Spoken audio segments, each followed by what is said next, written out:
Buen día. Bueno, hoy vamos a tocar cuatro temas. Primero, Luz Helena nos va a explicar nuevamente las leyes que emitimos el día de ayer, el 18 de marzo, que son las leyes secundarias que tienen que ver con energía, derivadas de la reforma constitucional en materia energética. Son muy importantes, son varias reformas y es importante que el pueblo de México las conozca. Segundo, está aquí Mario Delgado, nos va a platicar la propuesta que hicimos ayer a los maestros, que es un compromiso de mi parte para los maestros de México, cuál fue la propuesta que planteamos, y es importante que todas las maestras y los maestros lo conozcan porque ha habido desinformación con respecto a la reforma a la ley del ISSSTE que enviamos. Ayer la retiramos por la desinformación que hay, pero el objetivo es seguir apoyando a los maestros y maestras y a los trabajadores del Estado en las deudas tan grandes que se han hecho a partir del FOBISSSTE y algunas otras compromisos que establecí con las maestras y maestros de México. Y después Rosa Isela nos va a platicar ahora sí de las boletas, cómo vamos a participar el 1 de junio, cómo está la votación del 1 de junio respecto al Poder Judicial, y antes de cerrar la conferencia, el detector de mentiras. Entonces vamos primero con Luz Helena. Con su permiso, Presidenta, muy buenos días a todas y todas. Ayer conmemoramos 87 años de la expropiación petrolera y no podía haber un día más adecuado para que la Presidenta de la República emitiera y publicara el decreto de la aprobación del paquete de 11 leyes relacionadas con el sector energético. Este paquete de leyes revierten de manera definitiva las llamadas reformas neoliberales iniciadas hace 30 años en materia de energía, que no solo fueron un fracaso, sino que comprometieron nuestra soberanía nacional. Hace menos de una semana, el 12 de marzo, la Cámara de Diputados aprobó el paquete de iniciativas enviadas por la Presidenta primero al Senado y después a la Cámara de Diputados, mediante las cuales se expiden 8 leyes secundarias y se reforman 3 leyes secundarias. Las 8 leyes que se expiden es la Ley de la Empresa Pública del Estado Comisión Federal de Electricidad, la Ley de la Empresa Pública del Estado Petróleos Mexicanos, la Ley del Sector Eléctrico, la Ley del Sector Hidrocarburos, la Ley de Planeación y Transición Energética, la Ley de Biocombustibles, la Ley de Geotermia, la Ley de la Comisión Nacional de Energía, y se reforman la Ley de Ingresos sobre Hidrocarburos, la Ley del Fondo Mexicano del Petróleo sobre la Estabilización y el Desarrollo y la Ley Orgánica de la Administración Pública Federal. Todo este paquete de leyes, la que sigue, tiene como objeto central, como ya mencioné, recuperar y fortalecer la soberanía energética. Es decir, ¿qué quiere decir esto? Que podamos garantizar como país la energía necesaria para toda la actividad social y económica de México, que la energía llegue a todas y todos los mexicanos, especialmente a los de menores recursos, que no dependamos de intereses internacionales ni de mercados para que esto ocurra. Se fortalecen las capacidades del Estado mexicano y de las empresas públicas retomando la planeación estratégica, y se buscará garantizar el abasto de hidrocarburos y la autosuficiencia de combustibles, así como la generación de energía suficiente, segura y confiable, promoviendo la transición energética a través del uso sustentable de las fuentes de energía con las que dispone nuestra nación. Voy a explicar de manera muy rápida el contenido de cada una. Las leyes, la que sigue por favor, las leyes de las empresas públicas del Estado, CFE y Pemex. Con estas leyes, Pemex y CFE vuelven a asumir su carácter de empresas públicas, cuya naturaleza no es la de una competidora más en un mercado, sino son las empresas ejes de la planeación de todo el sector energético. Por eso, el concepto de monopolio no les es aplicable, dado su renovada y su principal papel en la Rectoría General del sector y de velar de los intereses de todos los mexicanos. Las dos empresas más importantes para el Estado, que fueron desmembradas en múltiples subsidiarias, gracias a estas leyes, se integrarán vertical y horizontalmente a partir de hoy para lograr una mayor eficiencia, desplegar proyectos, que se garantice el abasto, la energía suficiente y que se acelere la transición energética.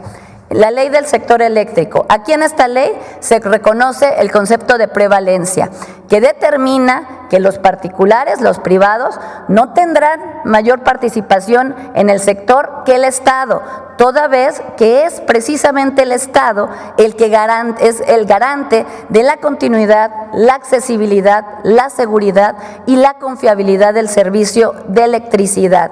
El Estado mantendrá al menos el 54% del promedio anual de generación inyectada a la red eléctrica nacional. No obstante, también en esta ley se establecen esquemas ordenados, transparentes para la participación de los privados, con proyectos de inversión mixta y proyectos de largo plazo en generación de electricidad. Pero se reconoce que la CFE debe cumplir con su responsabilidad social y garantizar la continuidad y accesibilidad del servicio público de electricidad. La ley de hidrocarburos. En esta ley se fortalece a Pemex, otorgándole preferencia siempre en la determinación y elección de las asignaciones para la explotación y extracción de hidrocarburos. Y también en esta ley se implementan esquemas que también van a permitir la participación de Pemex junto con la iniciativa privada en proyectos de desarrollo mixtos. Pero se robustece también la trazabilidad de los hidrocarburos desde su importación hasta el expendio al público.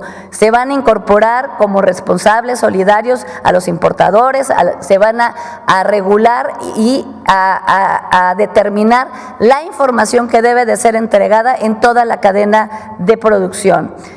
La ley de planeación y transición energética. Aquí se fortalece la planeación energética mediante el establecimiento de que la planeación, se retoma la planeación por parte del Estado y esta se vuelve vinculante. Además, en esta ley se reconoce por primera vez el concepto de justicia energética y se establecen los mecanismos para reducir la pobreza energética, las desigualdades sociales y de género en el acceso a la energía, así como fomentar el desarrollo regional y la participación de los pueblos originarios en proyectos energéticos. Posteriormente tenemos tanto la ley de biocombustibles como la ley de geotermia. En ella se actualiza el marco legal para el aprovechamiento de estos recursos, de los recursos geotérmicos y también el desarrollo sustentable de los biocombustibles. ¿La que sigue? La ley de la Comisión Nacional de Energía. Con esta ley se crea la Comisión Nacional de Energía como un órgano administrativo desconcentrado de CENER con independencia técnica y operativa, con la finalidad de contar con las capacidades técnicas de más alto nivel para poder llevar la regulación del sector. Se transfieren algunas atribuciones de la CRE a la CNE, quien será la encargada de promover en todo momento el desarrollo ordenado de las actividades del sector de conformidad a la planeación vinculante. La ley de ingresos de hidrocarburos. En esta ley se reconoce el derecho petrolero para el bienestar como nuevo régimen fiscal de Pemex, el cual reemplazará un esquema fiscal que contemplaba 3 derechos fiscales: el derecho por la utilidad compartida, el derecho de exploración de hidrocarburos y el derecho de extracción de hidrocarburos. Este nuevo modelo le da solidez financiera a Petróleos Mexicanos. Tendrá una tasa única para la extracción de hidrocarburos del 30% y una tasa del 12% en el caso del gas natural. La ley orgánica, y por último la ley orgánica de la Administración Pública Federal, donde se faculta a la CENER para llevar a cabo la actividad de planeación vinculante dentro del sector energético a mediano y largo plazo. Para el ejercicio de las atribuciones en materia energética y de hidrocarburos, la CENER va a contar con un comité de asignaciones de contratos y permisos, y también se va a auxiliar con el órgano administrativo desconcentrado denominado Comisión Nacional de Energía, que también se crea en este paquete. Este paquete de leyes es de grandes dimensiones, propias de una transformación histórica, porque la generación eléctrica, el petróleo y los recursos que generan han vuelto a ser del pueblo. Han sido rescatados y ahora serán administrados sobre todo en beneficio del pueblo. Las reformas constitucionales y las reformas legales que ayer publica la Presidencia de la República rescatan y relanzan a la energía y sus sectores como lo que son: un bien estratégico, insustituible, cuya garantía estará a cargo del Estado y no sujeto a un juego mercantil de intereses privados. En el esquema previo, en el esquema neoliberal, como hemos visto, el excluido era el Estado, minimizando su presencia, desplazándolo paulatinamente, pero no obstante, por fortuna, millones y millones de mexicanos, para millones de mexicanos, llegó la transformación de la vida pública portadora de otra visión y otros valores, como el bienestar del pueblo y la justicia social. Estas reformas son históricas y son ejemplo de este cambio transformador. Es cuanto, Presidenta. Gracias. Mario.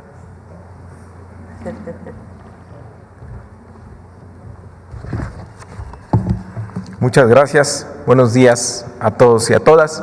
Con su permiso, Presidenta, informarles que ayer la Presidenta de la República tomó varias decisiones muy importantes que tienen que ver con todos los trabajadores al servicio del Estado, incluyendo, por supuesto, a los maestros y a las maestras. Y es que, atendiendo a distintas inquietudes de las y los trabajadores al servicio del Estado, particularmente de maestros y maestras, y esta falta de información que se generó en torno a la iniciativa de reforma a diversas disposiciones de la ley del ISSSTE que se presentó el pasado 7 de febrero de 2025, ayer la Presidenta de la República decidió retirar esta iniciativa, para que no haya malas interpretaciones, para que no haya desinformación, para que no se planteen cosas que en realidad no contenía la iniciativa. Entonces se retira la iniciativa de ley del ISSSTE que se presentó el pasado 7 de febrero. Ayer la secretaria de Gobernación informó al respecto de manera oportuna.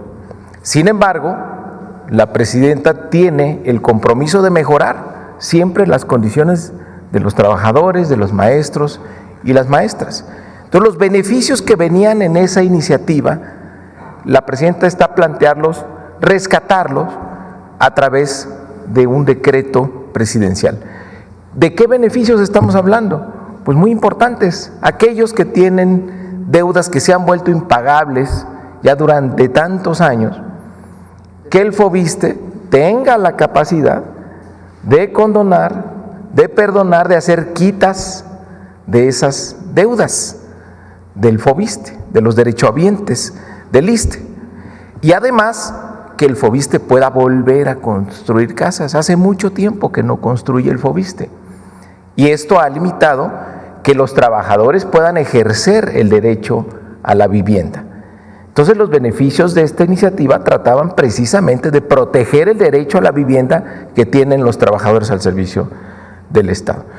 Entonces, eso se va a buscar establecer mediante decretos. Ahora, otro asunto muy importante que tomó la Presidenta, y lo vamos a explicar aquí en la presentación, que es que se congele la edad mínima de jubilación que se establece en la ley. ¿Qué es esto? Vamos a explicar un poco. Actualmente los trabajadores los derechohabientes del ISSSTE le regresamos un poco, hay 3.2 millones de trabajadores activos, hay dos sistemas de pensiones actualmente vigentes, la de contribución definida, las cuentas individuales, que es a partir de la reforma del 2007, aproximadamente el 76% de los trabajadores activos está en este sistema de contribución definida y hay un 4.5% de trabajadores pensionados en ese sistema. Después está el sistema de beneficio definido, que es a partir del 10º transitorio de la ley del ISSSTE del 2007, es decir, que tenían su pensión determinada. Actualmente hay un 24% de trabajadores en este sistema y hay un 95.5% de trabajadores jubilados en el régimen de beneficio definido. Todos los trabajadores que están en cuentas individualizadas, esto es importante recordarlo, van a tener acceso al Fondo de Pensiones para el Bienestar. Pero bueno, vamos a lo de la edad, que es lo que ayer tomó la decisión la presidenta.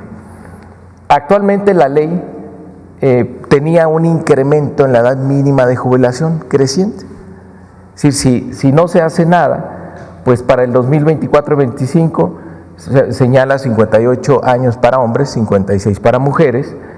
Para el 2006 aumentaría a 59 años en la edad mínima de jubilación para hombres y 57 para mujeres, y a partir del 2028 se va a 60 años para hombres y a 58 para mujeres. ¿Cuál es la propuesta que le hace a las maestras y maestros del país la presidenta? Que se congele la edad mínima de jubilación en lo que está actualmente, en 58 años y 56 años, en lo que continúa la discusión de este cambio en el régimen de pensiones y se determina la edad final de jubilación.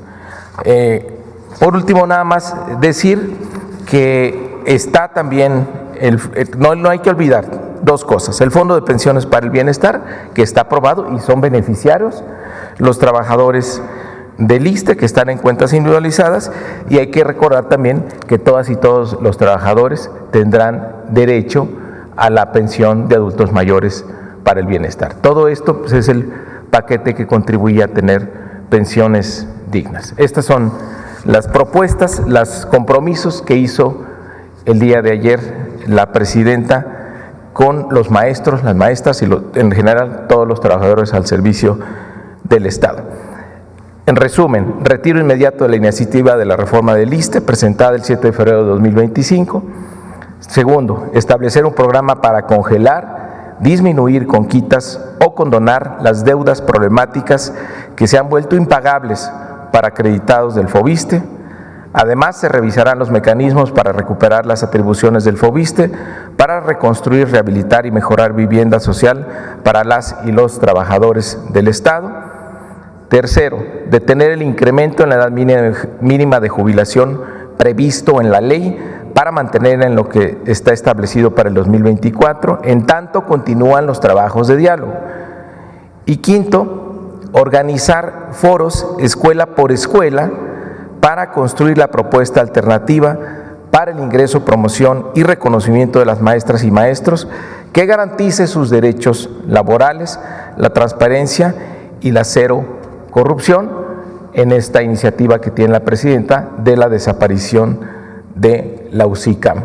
Y ayer mismo el Gobierno de la República reiteró el compromiso que tiene con el respeto a la libre expresión y manifestación y la no represión de los trabajadores al servicio del Estado. Es cuanto, presidenta.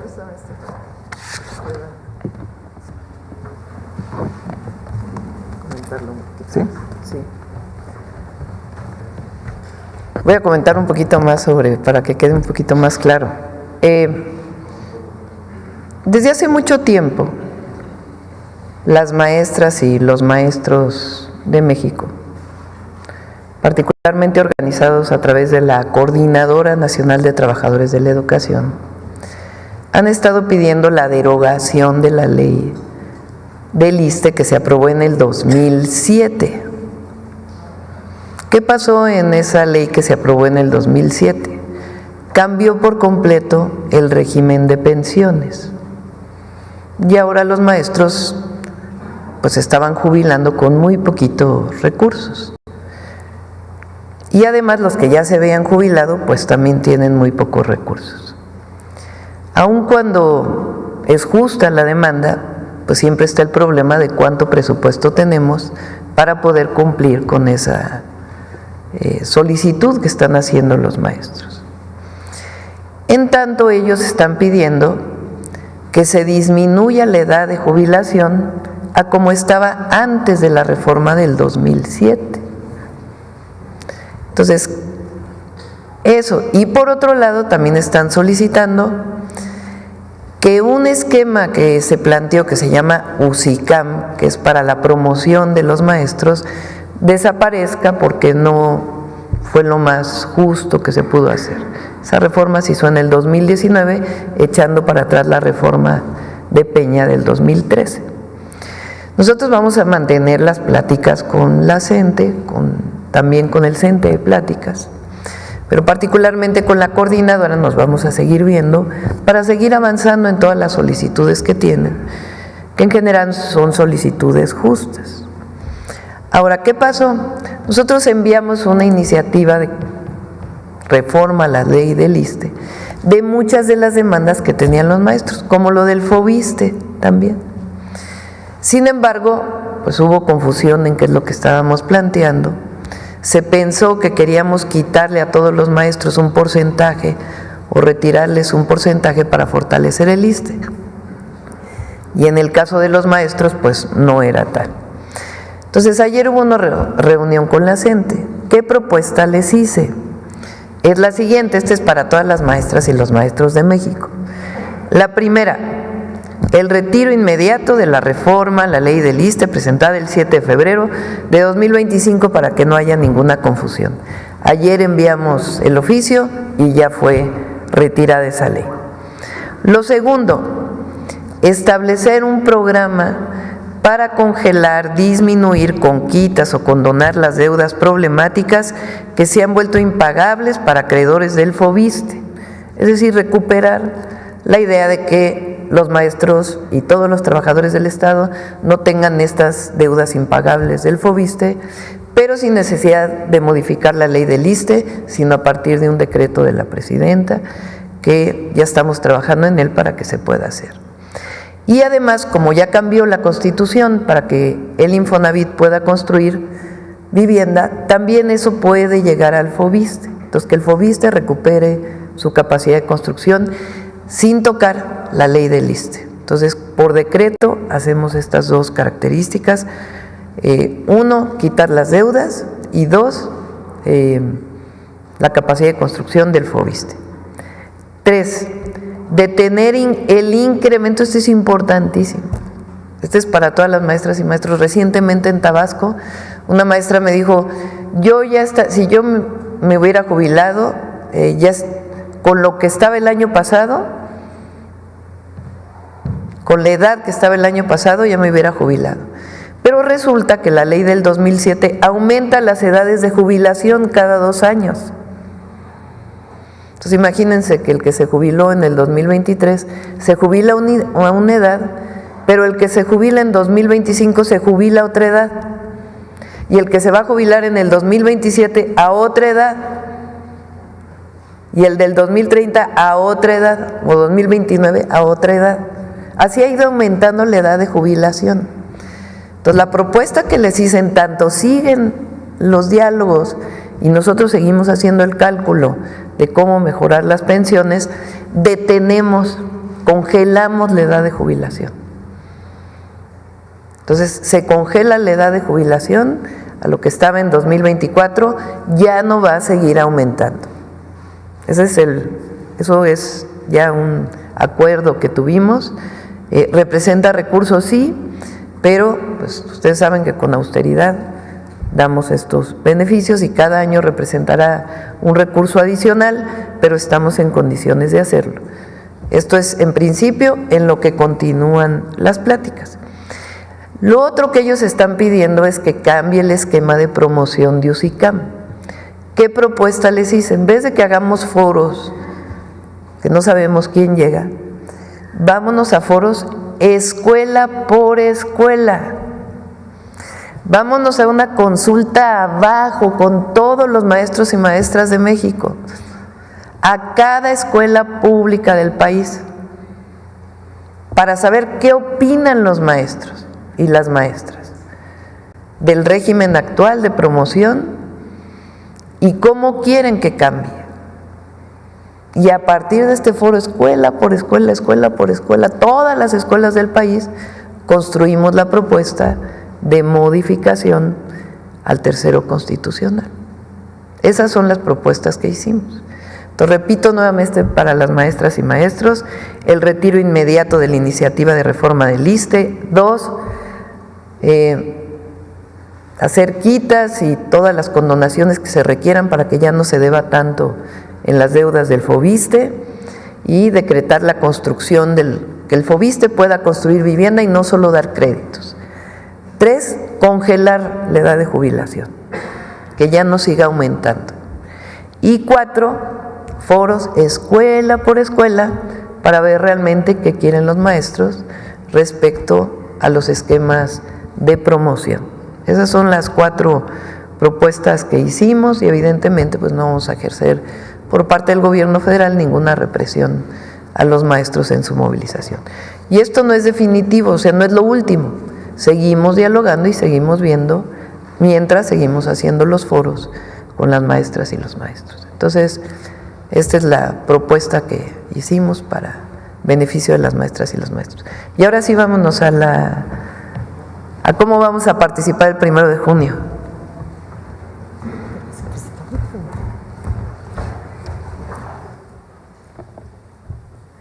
Gracias. Con su permiso, Presidenta, buenos días a todas y a todos. ¿Cómo participar en las elecciones del Poder Judicial? Adelante.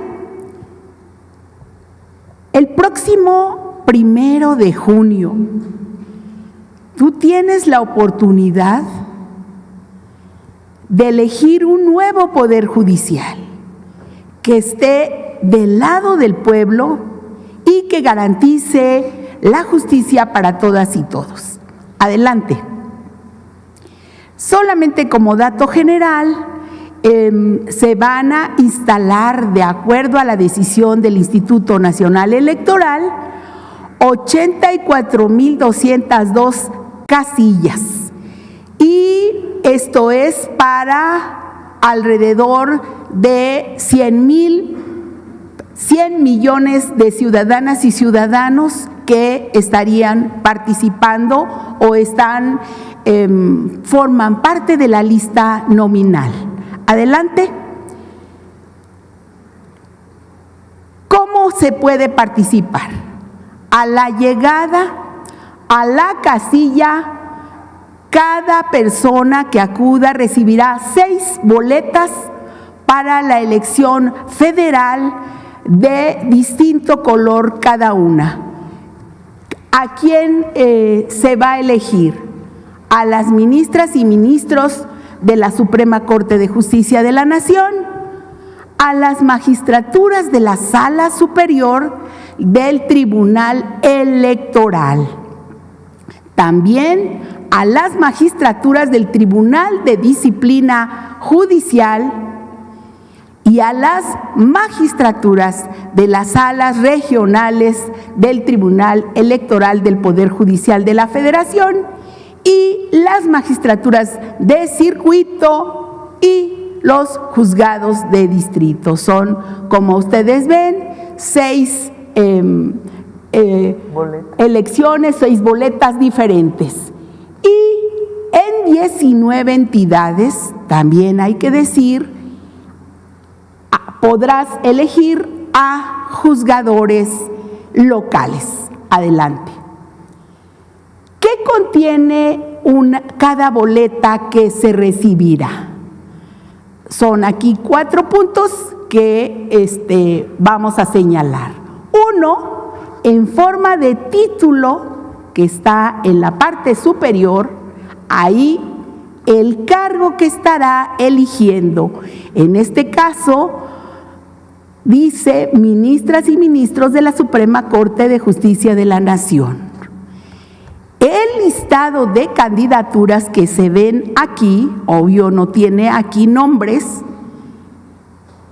está ordenado alfabéticamente y dividido por género. Del lado izquierdo las mujeres y del lado derecho hombres. Cada persona candidata tiene designado con un número que antecede a su nombre. Aquí se ven 1, 2, 3 y así consecutivamente en cada boleta. Y en los recuadros con letras rosas, los que se ven a los lados, se identificará el poder por el que es postulada cada persona candidata. El poder ejecutivo, el poder legislativo, el poder judicial y también hay dos letras que es EF cuando hay ministras y ministros en funciones. Adelante. ¿Cómo elegir a la persona candidata de tu preferencia?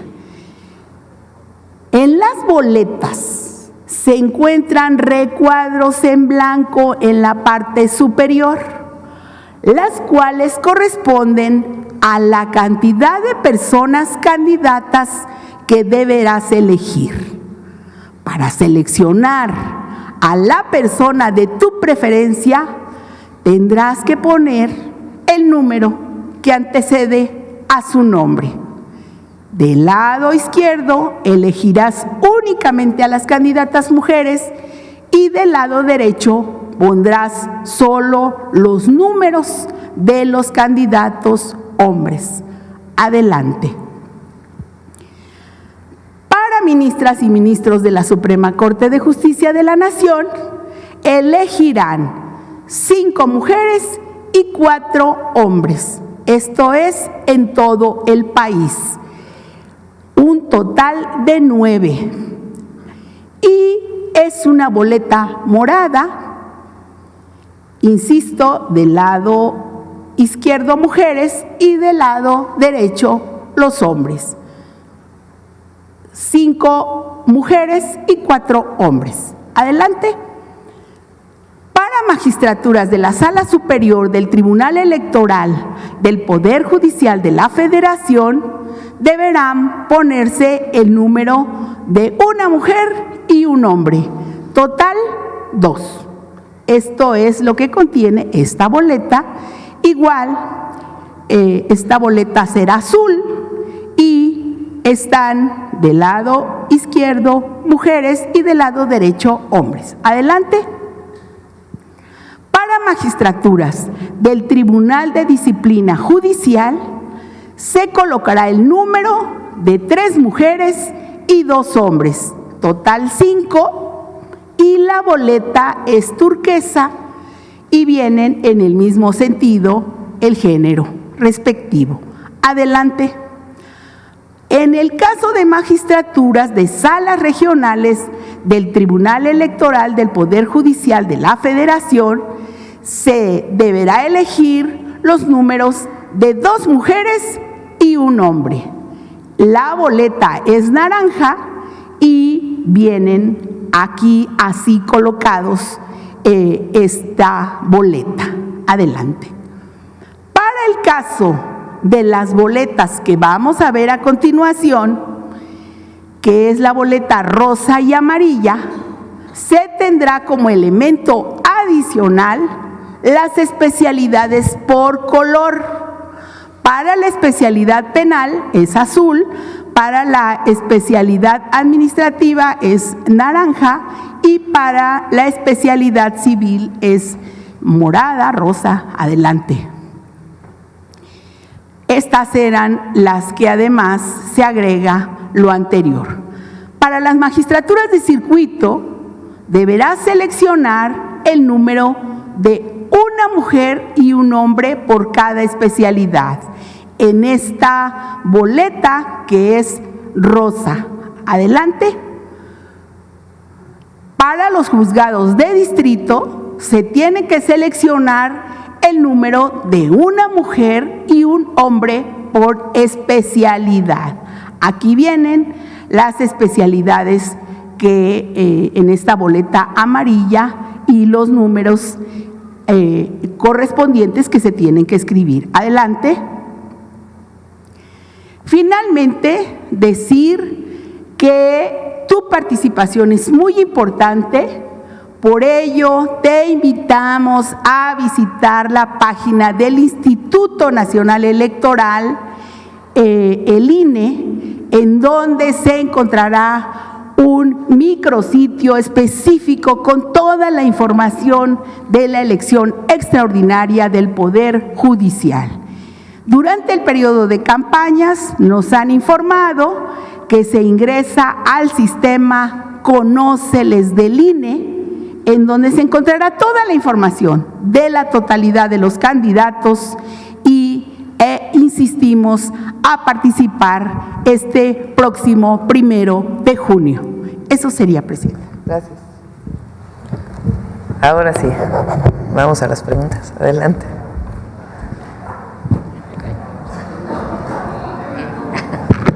¿Qué tal? Muy buenos días a todos y a todas. Juan Hernández de Diario Basta, Tabasco Hoy, Campeche Hoy y Quintana Roo de Grupo Cantón.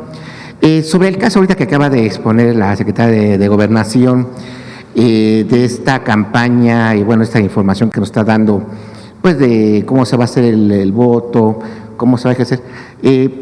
Primero, preguntarle sobre cómo se va a hacer, se va a ampliar más esta información, porque en Diario Basta hemos documentado pues casos de alcaldes, por ejemplo el caso de la Miguel Hidalgo, que pues aunque él dice que no, pero está interviniendo directamente en este proceso, según que va a realizar foros para citar a los, en este caso a candidatos, para que informen, pero no sabemos cómo se va a hacer o cómo se va a realizar, pero realmente aquí se está viendo una intromisión de estos personajes que obviamente en este caso impulsarían a personajes que sean en este caso anti 4T, ¿no?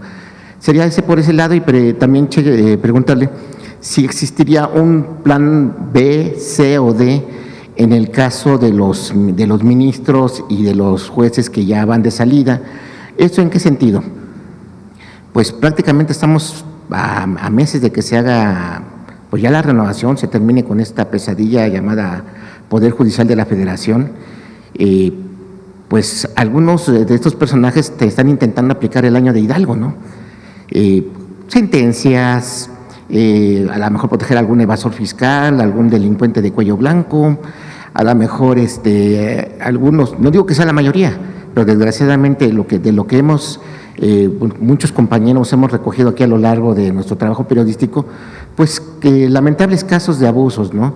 Que una casa, que la manutención, que a lo mejor la custodia de un hijo o una hija, que una herencia, o sea, realmente ahorita estamos viendo, pues vaya, un desorden, ¿no? Ahí algo está ocurriendo muy, pues incluso hasta perverso en esta parte que es la impartición de justicia, en donde pues hemos podido constatar que a lo mejor las víctimas son las que están perdiendo en este movimiento. Entonces, sí preguntarle si va a haber un plan B y C de aquellos jueces o aquellos ministros que abusen antes de irse, ¿no? Pues dicen, ya me voy, ya no va a pasar nada, ¿no? Pero, ¿qué pasaría sobre eso? Ese sería mi primer planteamiento. Todas las personas que son parte del Poder Judicial tienen la obligación primaria, como todos los ciudadanos, pero en particular ellos, que imparten justicia, de cumplir con las leyes. Si no cumplen con las leyes, pues estarán cometiendo una irregularidad administrativa o penal. Entonces no creo que en estos meses, porque no hay impunidad, nunca. Entonces dependerá por supuesto de la nueva corte, de los nuevos jueces. Recuerden que se renova la mitad nada más de jueces y magistrados. A ver si pones los 6 que van a estar.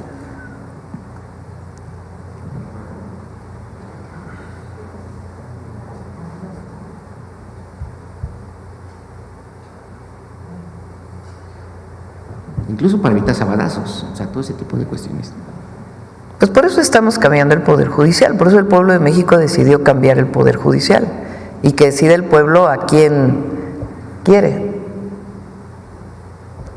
Se van a elegir ministras y ministros de la Corte, 9, 5 mujeres y 4 hombres. Se van a elegir 2 magistrados del Tribunal Electoral, del Poder Judicial de la Federación, una mujer y un hombre. Este es muy importante. Por primera vez va a existir algo que se llama Tribunal de Disciplina Judicial. Actualmente existe algo que se llama Consejo de la Judicatura, pero la presidenta de la Corte es la presidenta del Consejo de la Judicatura.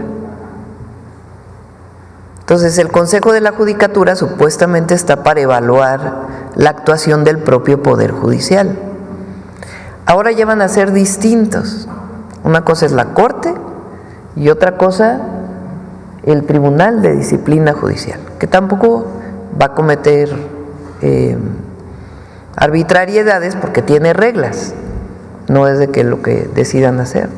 Es en función de la falta de un ministro, de un juez, de un magistrado. Entonces, ese tribunal es muy importante porque ellos van a evaluar el trabajo de los jueces, de los magistrados y de los ministros. Pero ahora sí una evaluación de que no se valen los sabadazos, no se vale la actuación ligada a la corrupción. Por eso están cambiando, por eso estamos entre todos, desde abajo cambiando el Poder Judicial. Salas regionales del Tribunal Electoral, magistraturas de circuito y juzgados de distrito. En estas 2 últimas solo es la mitad la que se cambia.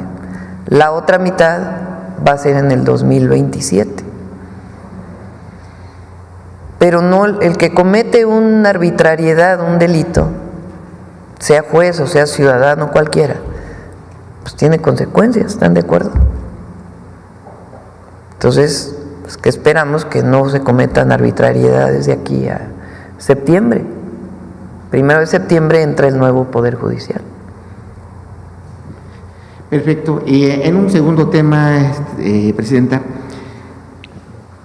ahorita que nos acaba de exponer lo de el retiro de esta reforma, bueno, sí, pues bueno, por el momento, porque obviamente se va a volver a presentar. En muchos lados, bueno, en este caso los comentócratas ya lo ven como un signo de debilidad, como un signo de que ya doblaron a la presidenta, de que ya tenemos una presidenta débil, cuando realmente la virtud es que se está escuchando y se está perfeccionando, pues en este caso una iniciativa en beneficio de los trabajadores del Estado. Entonces aquí en este caso es, o sea, el mensaje que usted le daría al pueblo de México, de que primero se manejó que había totalitarismo al intentar esta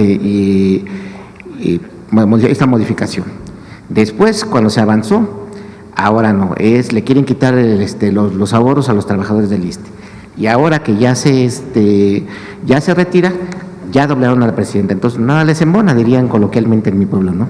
Entonces, ¿cuál sería el mensaje que usted le daría al pueblo de México después de todo este proceso, ¿no? Que a final de cuentas se está viendo que es una presidenta que escucha al pueblo, que escucha a todos, y que a final de cuentas, pues está gobernando para todos. ¿Qué hubiera pasado si dejamos la ley? ¿Qué hubieran dicho de la presidenta? Autoritaria. ¿A nosotros qué nos importa? las maestras y los maestros de México. Si hay una confusión en la ley, no hay problema en retirarla, pero garantizar los beneficios que tenía la ley, en particular relacionados con el FOBISTE, que es una solicitud que viene de hace muchos años de la propia Coordinadora Nacional de Trabajadores de la Educación y en general del CENTE y de trabajadores del Estado. Pero en particular en la mesa que tuvimos ayer con la coordinadora, en muchos de los pliegos petitorios, en diciembre lo vimos, nos reunimos en diciembre, ahí venía el tema del FOBISTE. Porque hay personas que tienen créditos del FOBISTE, que ya pagaron 2 veces su casa en términos reales y siguen pagando. Es totalmente injusto. Es un mecanismo que quedó desde el periodo neoliberal, muy parecido al del Infonavit, que aquí ha platicado Octavio Romero, y que es totalmente injusto para los trabajadores, que sigan pagando y pagando y pagando y pagando, cuando ya en realidad pues dieron lo suficiente para poder tener su vivienda. Entonces, retiramos la ley para evitar cualquier confusión, pero garantizamos el beneficio del FOBISTE, que era una solicitud desde hace tiempo de la coordinadora y de todos los trabajadores de la educación y de las maestras y los maestros. Entonces se mantiene eso. Dada el cambio constitucional que hubo para que el Estado pueda construir nuevamente vivienda, tomamos de ahí esa reforma para que el FOBISTE pueda volver a construir vivienda. ¿Qué le dan ahora a los maestros? Puros créditos. Esos créditos no necesariamente alcanzan para pagar una vivienda. ¿Qué vamos a hacer ahora? Construir vivienda para que el trabajador del Estado, con el mecanismo del FOBISTE, que es un descuento muy bajo en su cheque, que esté establecido por ley, pueda tener la vivienda, no solo el crédito. Si le prestan a un trabajador, una trabajadora, 500,000 pesos y vive en la Ciudad de México, difícilmente le va a alcanzar para comprar una vivienda. En cambio, si se hace la vivienda y se dice, puedes adquirir esta vivienda y vas a pagar en 15 años tu vivienda con lo que esté establecido de descuento, pues es muy distinto. Recuperamos el derecho a la vivienda de las maestras y los maestros. Entonces eso lo vamos a hacer por decreto, que es una solicitud de años de la Coordinadora Nacional de Trabajadores de la Educación y que fuimos sensibles ante ello, y en general de las maestras y los maestros de México. La otra, ellos piden que se regrese a la edad de jubilación original, antes de la reforma del 2007, de la ley del ISSSTE. Entonces les dijimos, vamos a revisar los fondos que se requieren para ello. En tanto revisamos eso, congelamos la edad de jubilación. La congelamos, ya no tienen por qué los maestros que se van a jubilar en el 25 o en el 26 tener una edad mayor de los que se jubilaron hace 2 años. La congelamos, en tanto seguimos platicando. Y la cuarta, pues es la de los foros. Vámonos a consultar a todos los maestros de México cómo quieren que sea su esquema de promoción, movilidad, etcétera, etcétera. Entonces, son, creo yo, propuestas que recogen la esencia de lo que ellos están planteando y no son que ya con eso ya los 6 años así van a ser, sino que seguimos dialogando. ¿Por qué retiramos la ley? Pues porque estaba causando confusión, pero recuperamos los beneficios, que es lo importante. Entonces, quien crea que eso es una posición de debilidad, pues es que está buscando alguien que no tiene sensibilidad con los maestros. Y esa pues no soy yo, porque nosotros, cuando yo estuve en la UNAM de profesora universitaria, fui de las promotoras de los amparos contra la ley del ISSSTE del 2007, porque nuestro movimiento con el presidente López Obrador, entonces dirigente político, también estaba promoviendo eso y nosotros lo promovimos desde la universidad, desde la UNAM. Entonces, pues por supuesto que soy sensible a ellos y participé en esa lucha. El tema es que hay que ver qué recursos, porque no se puede prometer lo que no hay recursos para cumplir ahora después de tantos años. Entonces, por eso estamos poco a poco generando estos apoyos para los maestros y las maestras y siempre escuchando. ¿Escuchar y dialogar es debilidad? Sobre todo cuando viene de que estás escuchando que hay confusión con los maestros y las maestras, ¿no? Entonces, que opinen lo que quieran, la verdad. Como decimos, no, nada les embona, ¿no? Sí. Bueno, finalmente, doctora, perdón, presidenta, el día de, bueno, el lunes, en la frontera, los oficiales de la Oficina de Operaciones del Campo de Aduanas y Protección Fronteriza de Estados Unidos, en el puerto de entrada del río, lo tengo que leer porque me llamó mucho la atención esta nota, confiscaron un importante lote de armas, cargadores y municiones durante una inspección de salida. Esto, el Departamento de Seguridad Pública de Texas inició una investigación criminal sobre esta incautación, en donde oficiales de esta aduana pues realizaron una inspección y seleccionaron una camioneta Ford F-350 2006 que se dirigía al sur para una inspección secundaria. Tras esta inspección, pues que incluyó el uso de perros, precisamente de este cuerpo, pues y un sistema de inspección intrusiva, los oficiales descubrieron un total de 16 armas, incluidos 3 rifles AR de 5.56 milímetros, 26 cargadores y 182 cartuchos, incluidos algunos calibres 50, ocultos dentro de este vehículo. Y bueno, pues los oficiales entregan este auto que pretendía pasar de Estados Unidos a México con armas y obviamente hacia dónde iban, con quiénes iban. Preguntarle su opinión precisamente de esta incautación, pues de esto que usted ha venido denunciando constantemente, la entrada de armas de Estados Unidos a México, que bueno, ver a dónde van a parar. ¿Qué le han informado sobre este tema?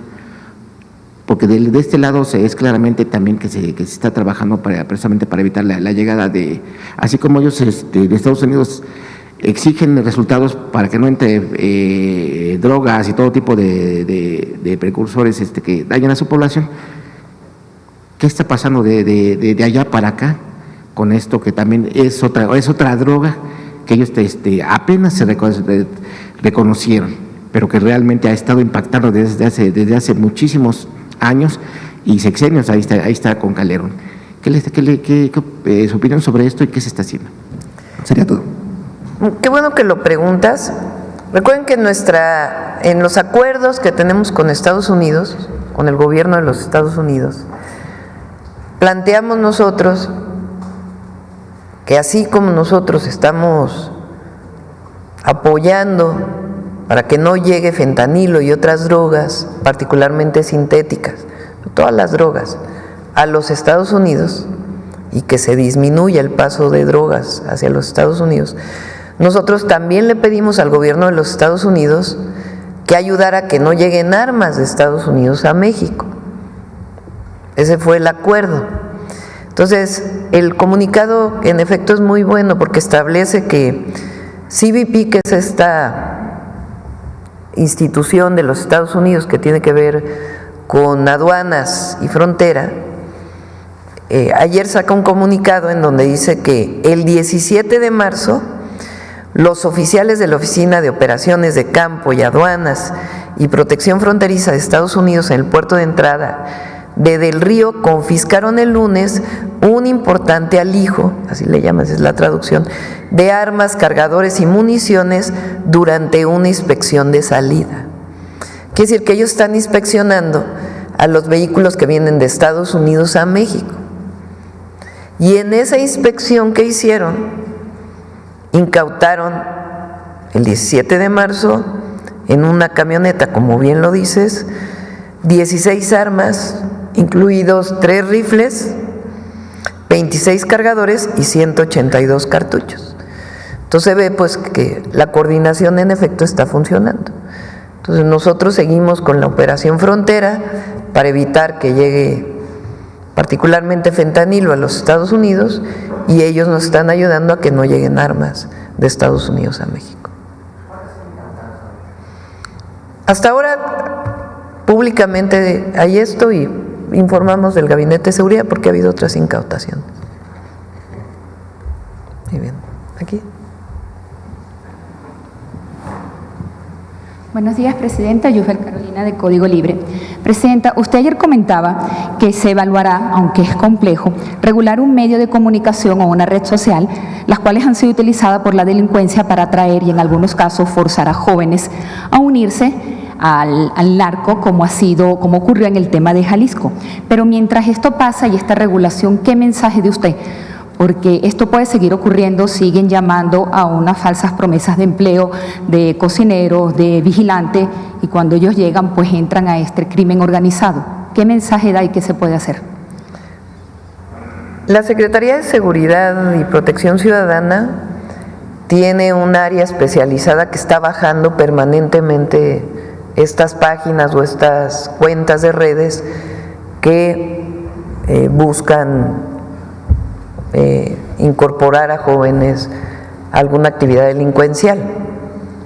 Entonces, no es que no se esté haciendo nada, sino que en el momento que se detecta se habla con Facebook, se habla incluso con Mercado Libre se ha visto, porque también cuando estaba en la ciudad hubo un esquema en donde se vendía un vehículo y en realidad era un robo. Entonces se detectó y se habló en su momento con esta plataforma. Entonces permanentemente se está hablando con las plataformas, hay una investigación permanente de todas las páginas que tienen alguna actividad o que están presuntamente promoviendo una actividad delictiva. Preventivamente se habla con la plataforma, se baja y se informa de esta situación. Entonces eso ya se está haciendo. El tema es trabajar para ver si es factible regular esto o no, porque puede confundirse con alguna censura. Entonces estamos estudiando este otro esquema de si es factible la regulación. Y por otro lado, pues evidentemente la comunicación que tiene que hacerse.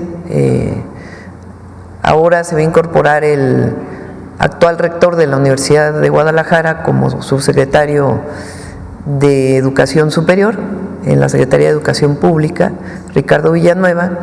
Ayer tuvimos reunión y él nos platicaba de cómo desde la UDG hicieron distintas acciones para que en particular en Jalisco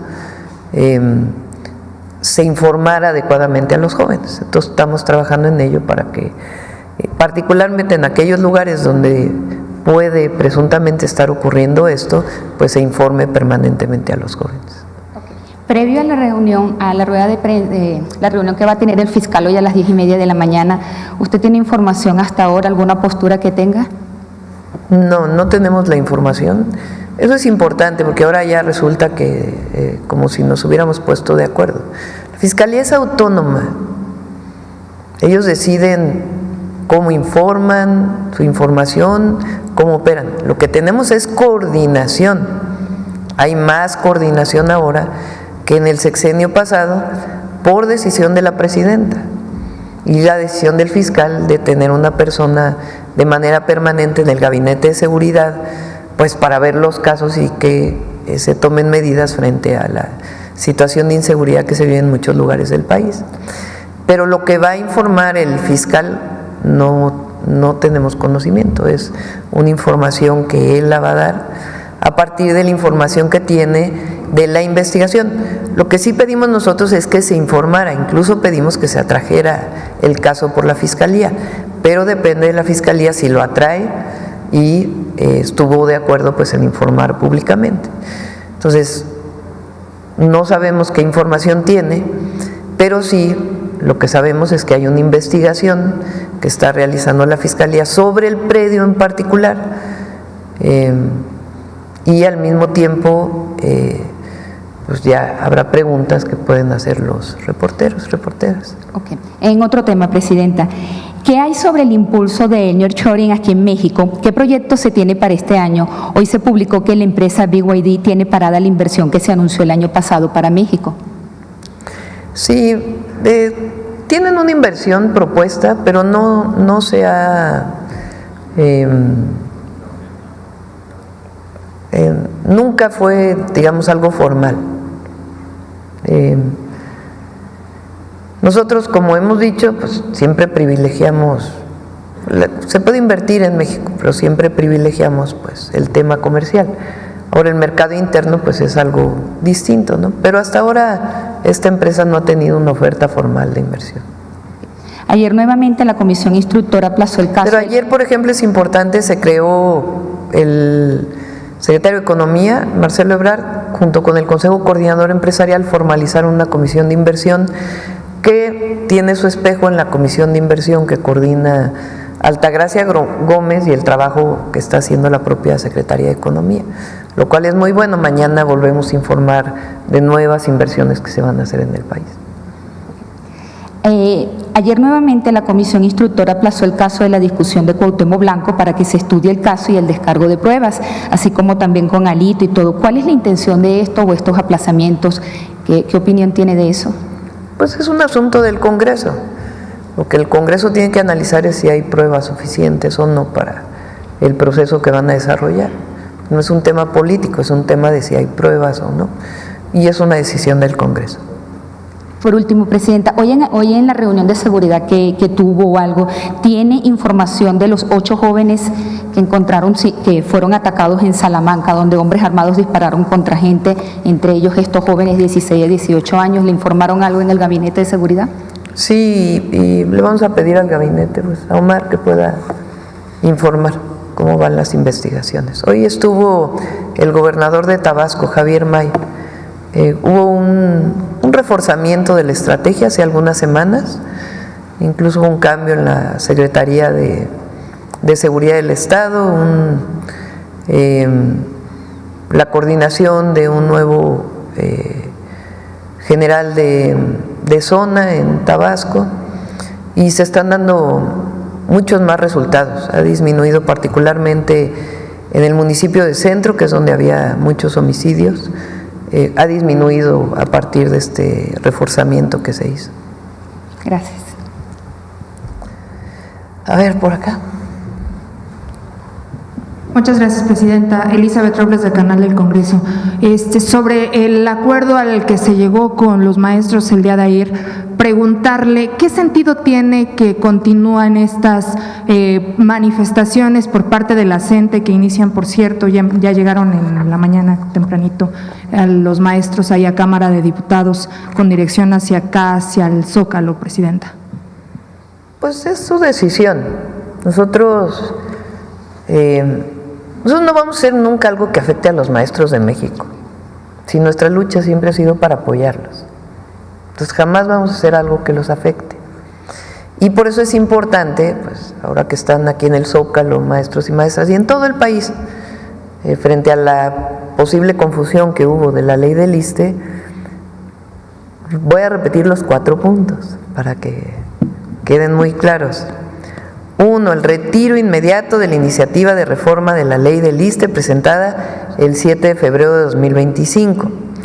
2. Establecer un programa para congelar, disminuir con quitas o condonar las deudas problemáticas que se han vuelto impagables para acreditados del FOBISSSTE. Además, se revisarán los mecanismos para recuperar las atribuciones del FOBISSSTE para reconstruir, rehabilitar, construir y mejorar vivienda social para las y los trabajadores del Estado. 3. Detener el incremento en la edad mínima de jubilación previsto en la ley para mantenerla en lo que está establecido para el 2024, en tanto continúan los trabajos de diálogo. Y 4.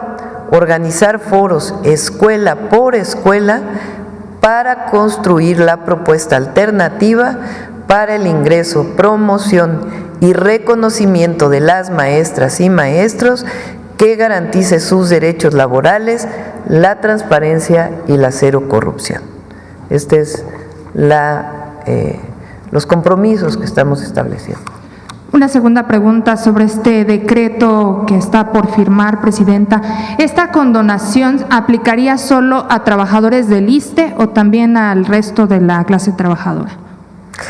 En Infonavit ya se hizo.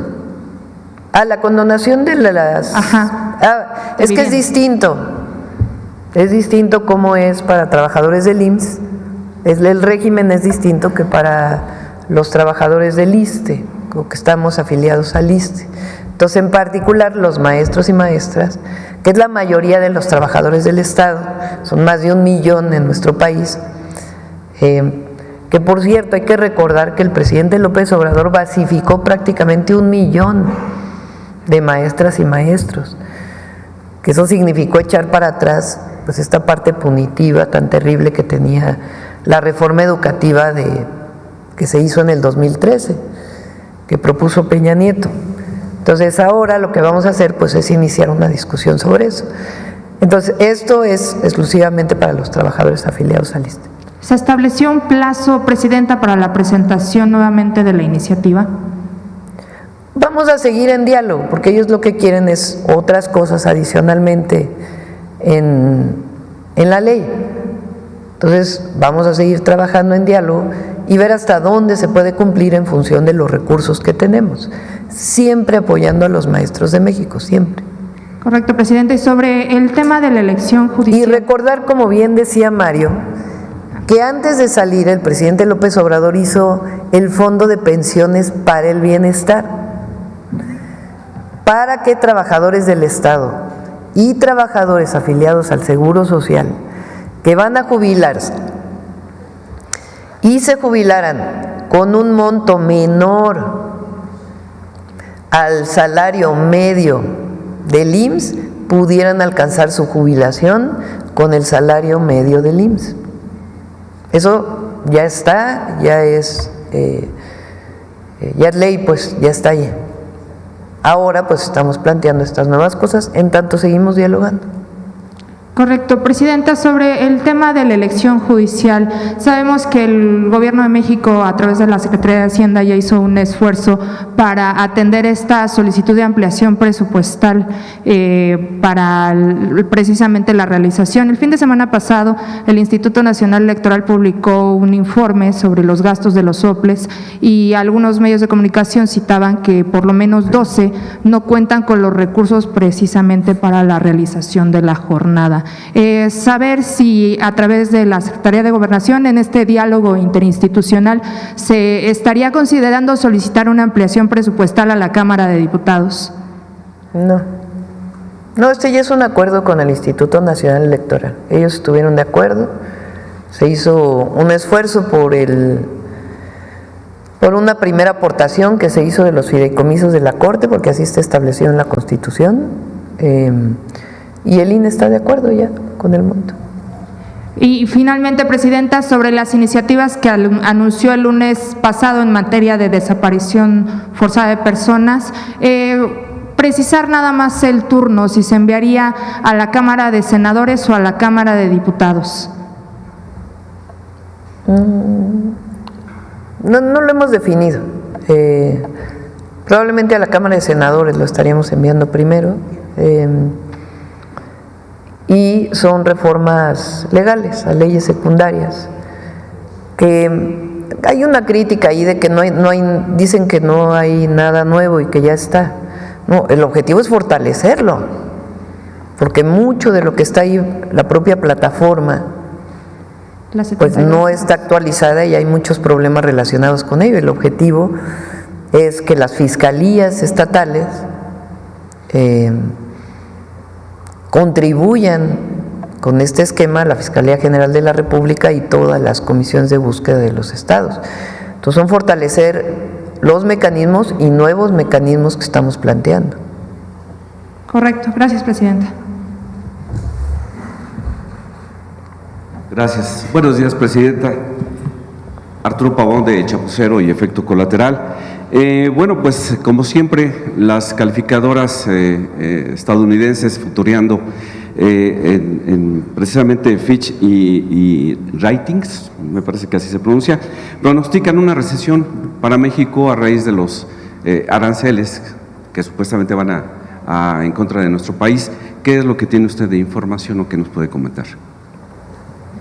Ellos asumen que nada va a cambiar, o sea, como si las tendencias, ayer volvieron a bajar las bolsas, por ejemplo,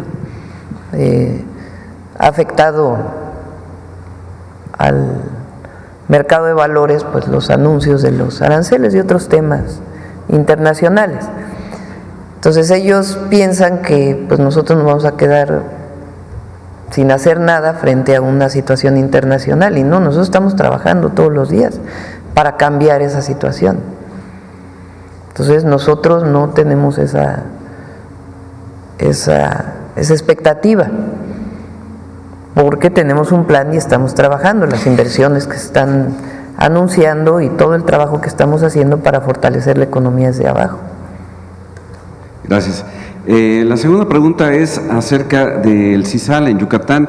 Pues ya pobladores nos han notificado que tienen problemas porque autoridades locales están favoreciendo que extranjeros y algunas personas de otras partes de la República lleguen y se adueñen o tengan preferencia en cuanto a los terrenos que están enfrente al mar. A los pobladores de CISAL no los toman en cuenta, incluso ya hubo enfrentamientos con las autoridades. ¿Habría alguna posibilidad de que las autoridades federales intervengan? Sí, por supuesto, lo revisamos y con gusto. Muchas gracias. Y pues ya por último, estuvimos allá en la frontera norte, en Baja California, con el asunto de los deportados que nunca llegaron, y estuvimos en entrevistas con algunos comerciantes de Baja California, y ellos nos hacen ver que en las aduanas de Tecate y Mexicali se introduce mercancía de manera ilícita, principalmente vehículos, y a través del uso de pedimentos alterados, pues estos son avalados por el coordinador de aduanas fronterizas, Ernesto Vadillo Trueba. Las fuentes que nos refieren pues nos refieren a un hombre que es Roberto Ruiz Armas, agente aduanal con patente número 1656, como presunto operador de este esquema de contrabando. Incluso sus actividades inusuales han motivado que la unidad de inteligencia financiera lo esté investigando. También hace mención pues del apoyo que recibe esta persona por parte de Luis Torres, que está pues supuestamente bien parado allá en el gobierno de la gobernadora Marina del Pilar, a quien se le relaciona con el tráfico de hidrocarburos en la aduana de Mexicali y Tecate. Aquí tenemos las pruebas. En este contexto, pues, ¿qué acciones se pueden tomar? Porque pues las aduanas son un importante lugar donde se recauda recursos para la Federación. Gracias. Estamos fortaleciendo toda la vigilancia en las aduanas. Por ejemplo, les pongo un ejemplo. Yo diario veo una plataforma que hizo ya la Agencia de Transformación Digital de los ingresos por aduana, que es un indicador pues muy sencillo comparado con los ingresos del año anterior. Aduanas ha aumentado sus ingresos de manera muy importante en este año. Van a aumentar más, como lo dije desde la campaña. Que muchas veces no necesariamente es el encargado de la aduana, aunque puede ser. Pero hay un esquema en las aduanas en donde se delega en el agente aduanal muchas de las atribuciones. Pero el agente aduanal no tenía responsabilidades frente a una situación que se pudiera encontrar. Hoy ya tienen responsabilidades. De hecho, aquí lo informamos, se han retirado patentes y se van a seguir retirando ahí donde se encuentran irregularidades. Entonces, este esquema de medición permanente pues nos está diciendo, por ejemplo, si cae una aduana frente al año pasado, pues primero hay que ver si cayó la importación, ¿no? Porque puede ser. Y si no, porque también vienen unidades físicas, pues qué es lo que está, por qué está cayendo la recaudación. Eso nos alerta y se toman medidas. Entonces estamos en un trabajo muy importante para fortalecer la vigilancia en aduanas y personalmente estoy revisando los ingresos aduana por aduana de las 50 aduanas. Muy bien, muchas gracias. Y nada más, si el secretario Mario Delgado me puede recibir la petición de una familia de maestros desplazados de Tierra Caliente allá en Guerrero, por haber denunciado hace unos años corrupción, fueron desplazados, les quitaron su plaza, los volvieron a reinstalar, pero lamentablemente no les reconocen su antigüedad de más de 40 años de servicio. Sí, cómo no. Gracias. A ver, vamos por acá. Gracias, buenos días a todos y todas. Dalila Sarabia, reportera de Animal Político. Presidenta, esta semana justamente en Animal Político hemos publicado un par de reportajes sobre las afectaciones que el Aeropuerto Internacional de la Ciudad de México está representando a los vecinos, tanto en materia de salud como en medio ambiente. Esto a consecuencia de tomas clandestinas, derrames de hidrocarburos y la propia contaminación que representa la estación de combustibles del propio aeropuerto. Los vecinos en su primer contacto ya se han puesto en contacto, por supuesto, con la Secretaría de Protección Civil para que los pudiera atender, pero al tratarse de una infraestructura federal y tan estratégica, preguntarle si usted estaba al tanto de estas quejas y estos problemas que los vecinos de las colonias aledañas al aeropuerto de la Ciudad de México están manifestando. No tenía información, pero con gusto lo revisamos. Usted, que fue jefa de gobierno aquí de la Ciudad de México, desde antes se había revisado pues esto de las tomas clandestinas, estos de los derrames que se han tenido, que se tienen documentados tanto por Pemex e incluso la Fiscalía ha ido a predios donde se ha detectado que se ordeña hidrocarburo. ¿Se había hecho pues una investigación o se tenía algún tipo de plan para poderlo atender desde su administración aquí en la Ciudad de México? A ver, desde que inició todo el proceso en el 19 de evitar el huachicol por el presidente López Obrador, todas las autoridades estatales pues estuvimos alertas. Tuvimos varios casos que fueron reportados mientras estuve en la jefatura de gobierno, de robo de combustible que se daba cuenta la Secretaría de Seguridad. En este caso las fiscalías estatales no intervienen, sino es la Fiscalía General de la República, por ser un delito federal. Pero de todas maneras se informaba a Pemex, se aseguraba el predio y hubo un caso, por ejemplo, en Añil, que tardó mucho tiempo en limpiarse porque era una fuga que tenía muchísimo tiempo y ahí se apoyó a la ciudadanía. Incluso personalmente fui 2 veces a revisar cómo estaba y después se siguió trabajando. Entonces ahí donde se encontraba siempre se actuó. En este caso en particular que dices el aeropuerto, pues hay que ver qué es lo que está pasando. ¿Es necesario, Presidenta, dadas las condiciones, estamos hablando alrededor de 37,000 vecinos que están en torno al aeropuerto de la Ciudad de México, de poder hacer alguna intervención de saneamiento, no necesariamente o quizá en parte el aeropuerto, pero todo lo que está en torno a esta infraestructura? Recordaba cuando se hizo estas consultas de que el aeropuerto iba a cerrar y que ahí se podía construir no sé cuánta cosa, se habló de un saneamiento del espacio, por supuesto esos planes quedaron atrás, pero es importante, es necesario, su administración. Pues primero hay que medir si es necesario un saneamiento a partir de lo que se encuentra en el suelo. Hay muchas técnicas para eso. Entonces, si en efecto hay alguna filtración, alguna fuga, pues se hace el trabajo, como se hizo en el caso de Añil, que fue un trabajo muy minucioso que se hizo para limpiar el suelo. Entonces, primero que nada, pues hay que ver qué es lo que está pasando, ¿no? Antes de adelantarse hacia lo siguiente. Ok, ¿se estaría pues instruyendo usted que se fuera a revisarla? Sí, tiene que hacerlo la Secretaría, la Coordinación de Protección Civil, junto con Secretaría de Protección Civil del Gobierno de la Ciudad y Pemex, por supuesto. Y por último, Presidente, justamente en este tema, preguntarle de manera general, yo sé que será muy complicado que nos diga paso por paso en este momento, pero en manera general, ¿qué medidas se está tomando desde el gobierno federal para seguir identificando, previniendo y atendiendo sitios contaminados, ya sea por particulares o por paraestatales, y que se le dé seguimiento no solamente, por supuesto, en Ciudad de México, sino en todo el país para poder cuidar pues el suelo? Y hay pues, protocolos. establecidos cuando hay una fuga de combustible, que tiene perfectamente clara la Coordinación de Protección Civil. Entonces, cuando se detecta que hay una fuga, de inmediato se entra el área logística de Pemex normalmente y las instituciones de los estados para ayudar en un caso así.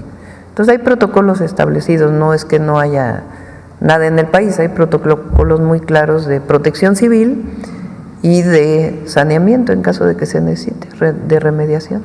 Es, digamos, la continuidad de lo que se tenía, no algo específico para pues atender es que son ello. protocolos muy avanzados ya, muy avanzados. Lo conozco porque lo viví en la ciudad. Cuando se detectaba algo, hay desde, si es necesario, cuando se encuentra que hay niveles altos, se puede desalojar la zona.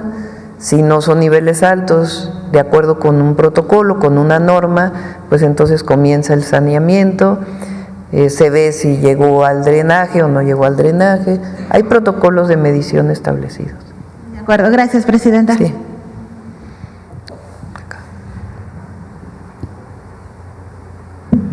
Hola, buenos días, presidenta. José Leveña, de Publimetro. En primer lugar, quería aprovechar a preguntar a la secretaria de Energía sobre qué plan hay para los subsidios en la luz, en la electricidad, para la próxima temporada de calor, y si cómo está preparado el país para evitar los apagones que se están produciendo en otros países como en Chile, Panamá, Cuba, ante el aumento del consumo de energía. La CFE tiene un subsidio de alrededor de 100,000 millones de pesos. O sea, da subsidios por alrededor de 100,000 millones de pesos. Es un monto muy significativo y se va a seguir otorgando de la misma manera como se venía otorgando. Ahora ya muy pronto vamos a presentar un programa que estamos elaborando, que lo prometí en Mexicali, que lo está haciendo Luz Helena con la directora de CFE, para instalar paneles solares en viviendas de consumo medio y bajo que tienen altas tarifas, para que a través de un consumo distinto y del ahorro de energía y del uso de fuentes renovables disminuyan su tarifa, porque están consumiendo a partir de otra fuente. Particularmente en Mexicali, porque es el lugar de más altas temperaturas y de mayor consumo de aire acondicionado. Ya funcionando ahí, pues ya nos podríamos ir a otras zonas. Y se inauguró recientemente la planta de ciclo combinado de Salamanca.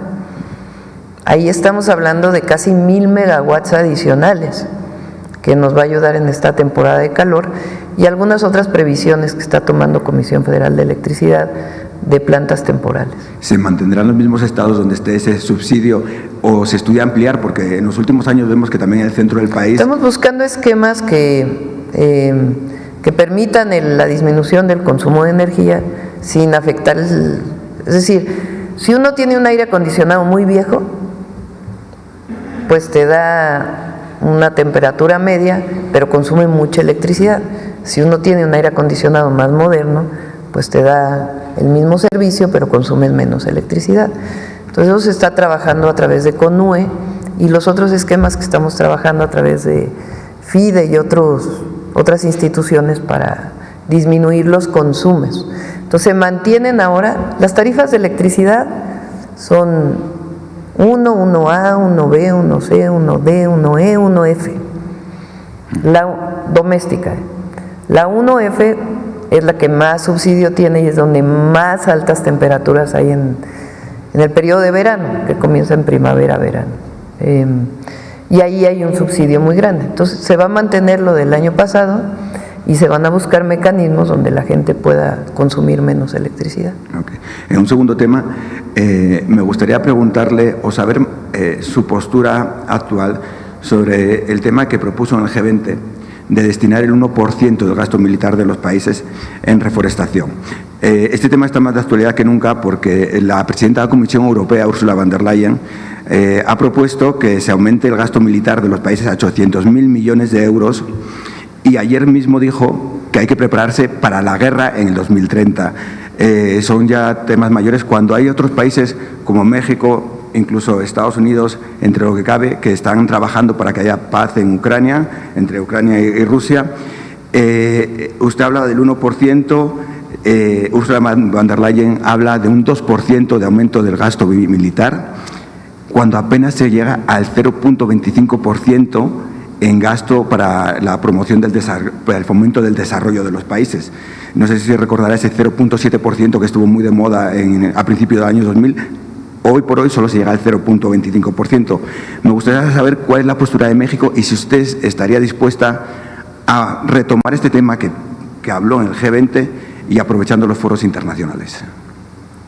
México siempre estará a favor de la paz, no solamente por convicción, sino porque así está establecido en la Constitución. Esos son los principios de política exterior de nuestro país. Nunca vamos a estar a favor de la guerra en ningún lugar. Para eso se hizo la política y la diplomacia, para evitar las guerras. Y en lo que pueda contribuir México, siempre va a contribuir. Entonces nosotros con los principios de política exterior, y sí mantenemos nuestra propuesta. Es el 1%, imagínense, el 1%.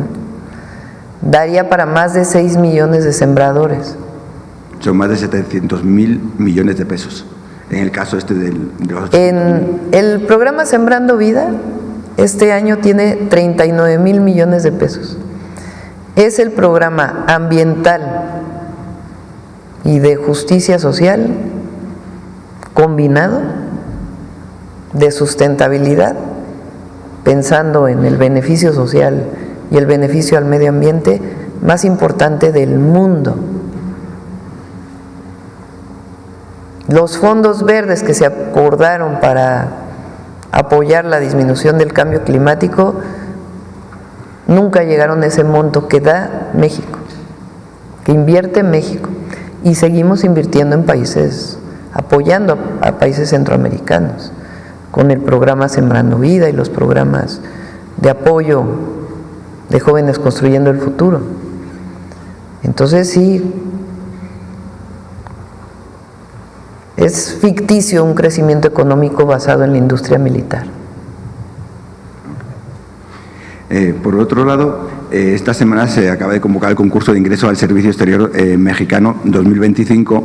Se han convocado 99 plazas. Sin embargo, año tras año hemos visto que hay un punto entre los requisitos, y es que los mexicanos no pueden tener doble nacionalidad para acceder a este concurso.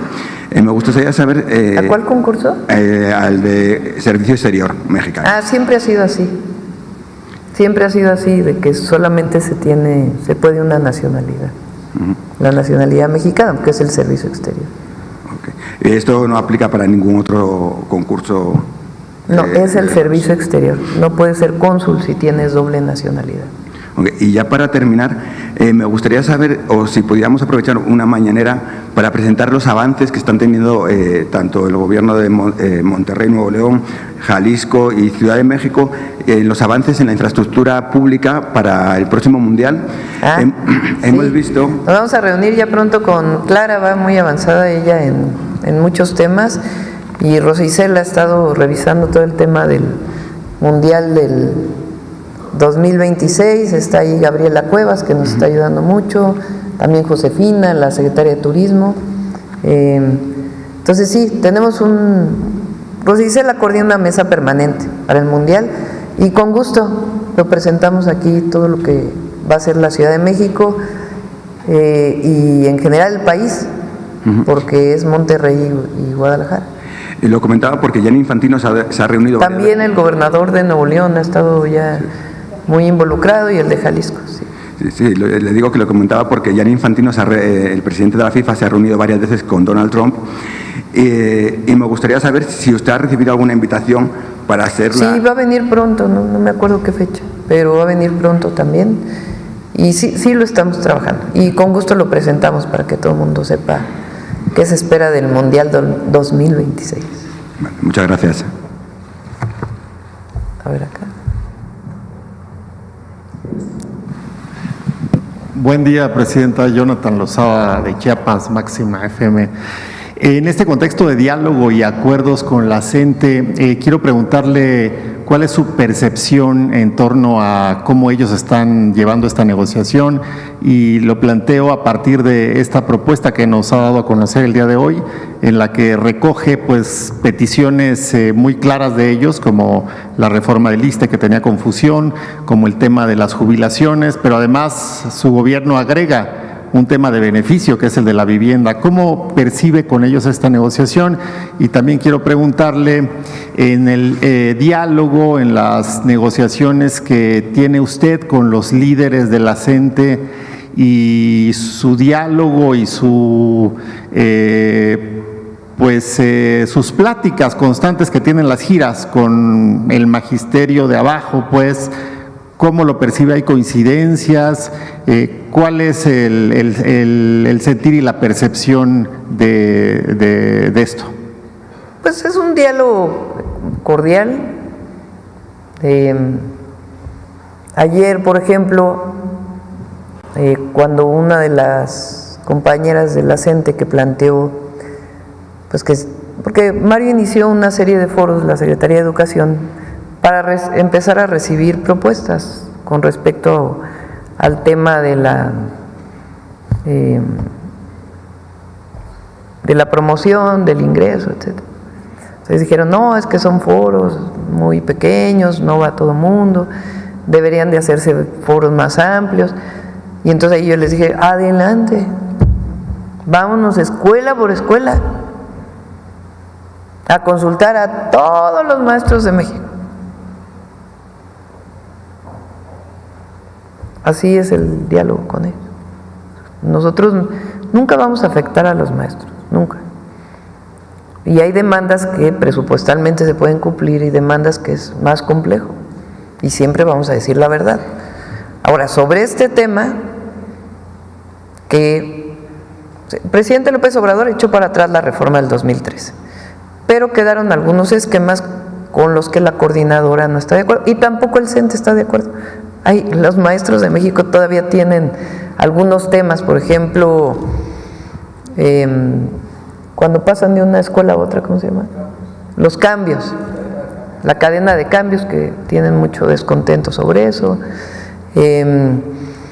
Y bueno, hay quien pide que desaparezca totalmente el tercero constitucional. Eso es lo que platicamos en las mesas de diálogo. Entonces ahí fue donde dijimos, bueno, pues vámonos abajo, a consultar a todos.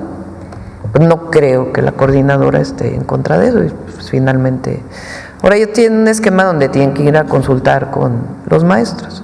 Entonces, nunca vamos a afectar a los maestros, y en la medida de las posibilidades, pues vamos a cumplir con las solicitudes. Se ha avanzado mucho y vamos a avanzar más, pues en la medida de que el presupuesto no lo den. Presidenta, ayer, después de esta plática que sostuvo con la CENTE, y donde también estuvo, tengo entendido, el gobernador de Chiapas, Eduardo Ramírez, tuvo una pequeña reunión con él.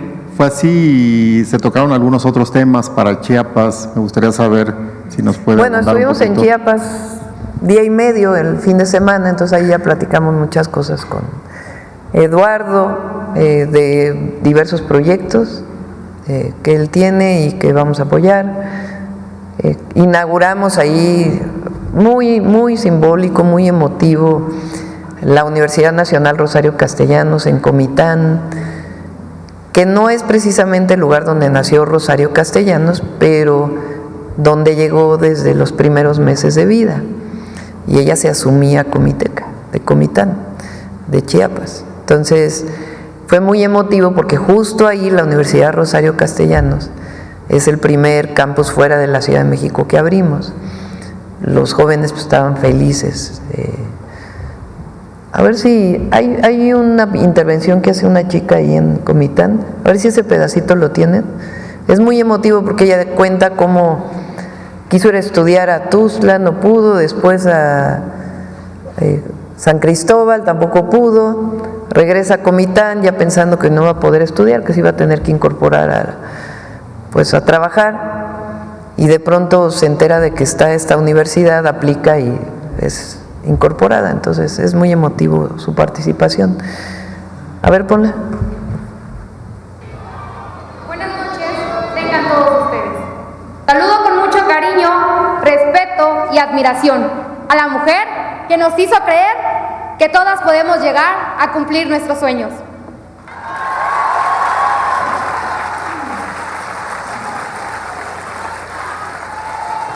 A la primera mujer en la historia de México en ser presidenta, a la doctora Claudia Sheinbaum Pardo.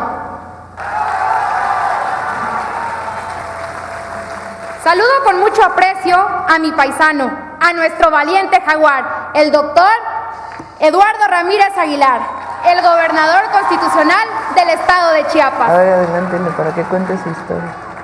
Mi nombre es Estefanía Castellanos López. Tengo 19 años y soy estudiante de la carrera de Derecho y Criminología.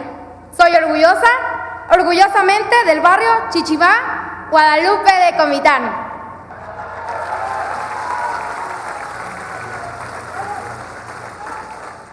Quiero expresarle, Presidenta, que llevo más de un año intentando ingresar a una universidad. Con la ilusión de poder estudiar una carrera universitaria, salí de Comitán rumbo a la ciudad de Tuxtla Gutiérrez. Quiero decirle que este episodio de mi vida fue muy difícil por sufrir la discriminación de mis compañeros y profesores por mi calidad de mujer. En una carrera donde la sociedad dicta que solo los hombres pueden ingresar y después ejercer. Esto me orilló a buscar otras opciones, trasladándome a la ciudad de San Cristóbal de las Casas. Intenté ingresar a una universidad pública, no logrando obtener el resultado esperado. Desanimada y desesperada, regresé a mi lugar de origen, donde me incorporé al sector productivo. Estoy convencida de que nada pasa por casualidad y a través de un mensaje de nuestro gobernador en redes sociales, me enteré de la próxima apertura de la Universidad Nacional Rosario Castellanos.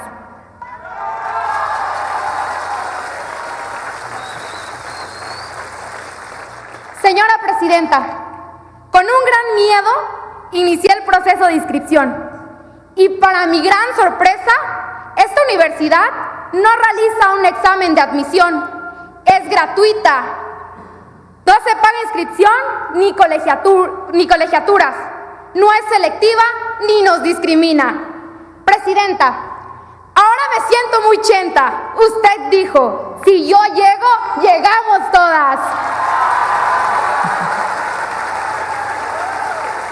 Y en mi caso, hoy puedo decir que logré ingresar a la universidad. Soy la única mujer de mi familia, materna y paterna, en poder iniciar mis estudios profesionales. Quiero agradecerle en nombre de todos mis compañeros de los diversos municipios de Chiapas, a usted y a nuestro gobernador.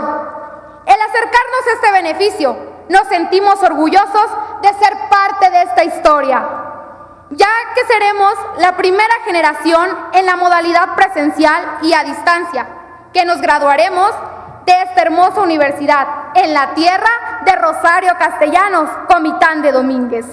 Libres, dignas y humanas, libres, dignos y humanos, somos Rosario Castellanos.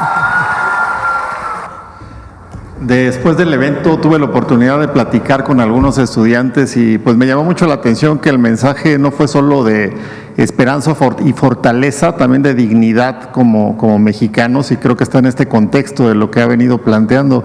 Y al otro día estuvo usted en Las Margaritas, en donde también pues es un municipio tojolabal que durante mucho tiempo estuvo pues caracterizado también por una cultura machista, pero al enviar su mensaje, los rostros de muchas mujeres y muchos hombres aceptaron y sonrieron con usted. Esto fue muy claro y me parece, lo digo a título de como chiapaneco, que el cambio se esparce, se ve y se comparte. Y en este sentido, de su gira, Presidenta, yo quiero preguntarle, porque estuvo también en el marco de 100 días de gobierno de Eduardo Ramírez, y pues tenemos que decirlo, también en Chiapas hay un proceso de pacificación exitoso. Transitar por los caminos de Chiapas hoy es transitar con seguridad ha sido, yo creo, una clave de este gobierno en Chiapas. Y yo quiero preguntarle, usted cómo lo vivió y qué piensa al respecto, porque tuvimos durante algún tiempo dificultades en la llegada del turismo y hoy viene un turismo, el de Semana Santa. ¿Usted invitaría a la gente a llegar a Chiapas? ¿Es seguro en su percepción? Sí. Sobre todo la percepción de la gente, que es donde se nota. Ha estado haciendo muy buen trabajo el gobernador Eduardo Ramírez. Y no es común que un gobernador diga, es que estamos en un evento de miles de personas, que diga estamos pacificando el Estado y que la gente de inmediato aplauda, ¿no? Si no hubiera una percepción de mayor seguridad, pues difícilmente arrancaría los aplausos que se arrancaron en estos eventos, ¿no? Entonces sí hay una disminución de los delitos en Chiapas y un proceso de pacificación. Entonces, ayer estuvimos con la sección 7, ¿es verdad, Mario? De Chiapas, de los maestros y maestras. Ellos tenían una minuta que habían firmado con el presidente López Obrador, que no se había cumplido algunos de los puntos que venían ahí. Leímos uno por uno y dimos pues todo lo necesario para que se cumplieran. Mañana va a estar Mario en Chiapas con los maestros para darle seguimiento a la minuta. Y después aprovechamos para tomarnos una foto con Eduardo ahí en el despacho presidencial. Presidente, y por último, en el tema de la elección del Poder Judicial y de este marco que nos presentó la Secretaría de Gobierno, pues ya en diferentes ocasiones ha planteado pues qué significa tener un Poder Judicial autónomo y para el pueblo. Y hay muchas deudas, y lo quiero meter un poco, deudas de México con su sociedad y del gobierno con su sociedad. Planteó usted el lunes que en esta pues narrativa medio desinformada del rancho en Jalisco, en donde hay un hecho real con muchas circunstancias pero otras poco claras, y dijo usted que en este gobierno, en este momento de la historia de México, no es el gobierno quien desaparece personas, y aludió al pasado en donde sí era el gobierno el responsable de las desapariciones. ¿Podemos esperar que con un nuevo Poder Judicial pueda llegar esta justicia hasta donde tenga que llegar para aquellos responsables de crímenes de Estado también puedan estar en el lugar que les corresponde habiéndose aplicado la justicia? ¿Lo ve usted viable, posible, una vez que se oxigene este Poder Judicial, que se realice esta elección? Bueno, en ese caso hay una comisión de la verdad que formó el presidente López Obrador. Esta comisión dejó de seguir trabajando. Yo le pedí a Rosa Isela y en particular a Arturo Medina que se reunieran con las víctimas, principalmente con todos aquellos que fueron víctimas de la guerra sucia de aquella época, y que veamos cuáles son las alternativas, ¿no? En función pues de la propia ley de víctimas, de la reparación integral que incluye la justicia, la verdad y la justicia. Entonces lo va a seguir trabajando la Secretaría de Gobernación. Gracias, Presidenta. Bueno, vamos con la última aquí y ya luego con el detector de mentiras. Buenos días, Presidenta. Mucho gusto saludarla. Víctor Bárcenas, de Radio Educación. Buenos días a todas y a todos. La primera pregunta sería para la Secretaria de Gobernación, en el sentido de que, bueno, es muy compleja esta elección de junio con tantas papeletas. ¿Habrá capacidad de tener un mensaje a nivel de campañas, tanto en Gobernación como en el INE, para explicar todo este procedimiento de votación a la ciudadanía y que le quede claro? Eso por una parte. La otra es si hay un establecimiento de un proyecto de seguridad para los aspirantes a algunos de los cargos de estos 801 cargos en disputa en el Poder Judicial, en el sentido de algunas regiones que tengan alguna incidencia de criminalidad en el país, que puedan estar en riesgo la elección como tal. ¿Hay ya un plan para resolver en ese sentido? Sería la primera pregunta. Sí, ahora le doy por la parte de seguridad, pero el INE inicia ya su campaña.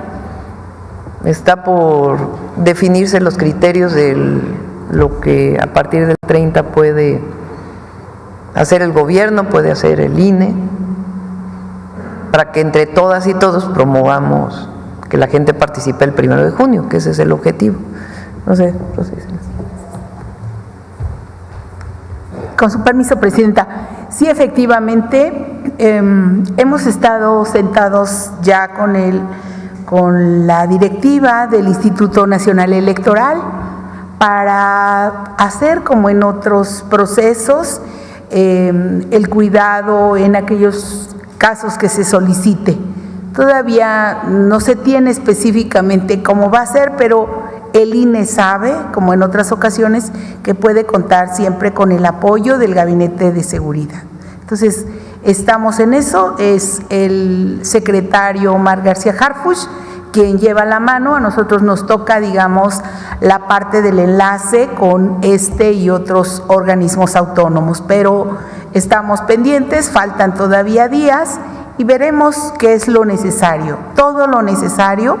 Así hemos recibido la instrucción de la presidenta de apoyar en lo que a nosotros concierne.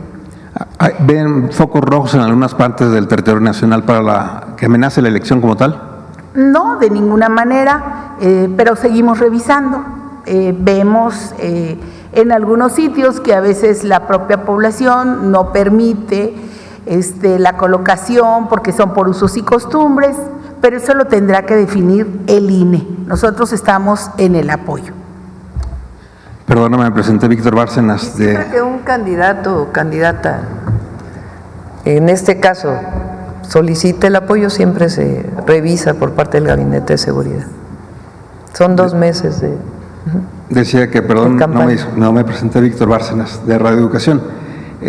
Presidenta, si bien esta semana anunció las medidas para la desaparición, parece que más allá del margen o la campaña negra que está en redes contra su propia gestión de gobierno, parece que fueron bien recibidas este acercamiento que hace para atender el problema de las desapariciones.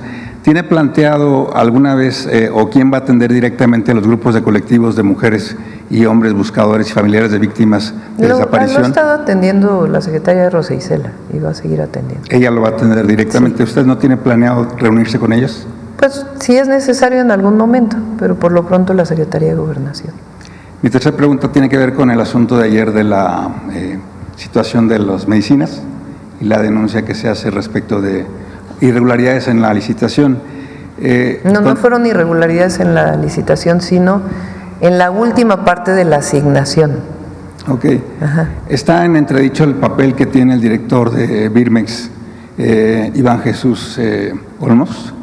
Eso lo tiene que definir la Secretaría Anticorrupción y de Buen Gobierno. Que ellos van a revisar.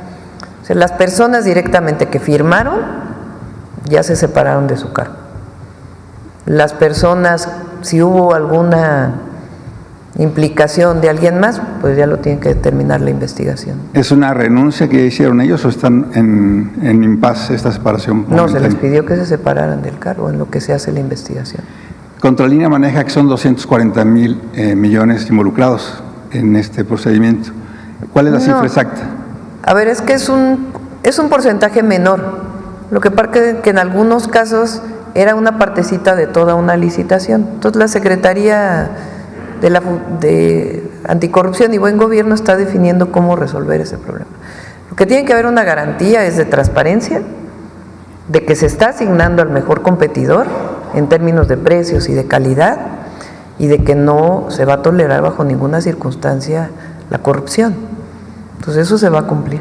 Este caso particular refleja un poco que hay incrustado dentro de la Administración Pública Federal elementos que todavía tienen accionar como funcionarios que no tiene apego a una cierta ética de transformación.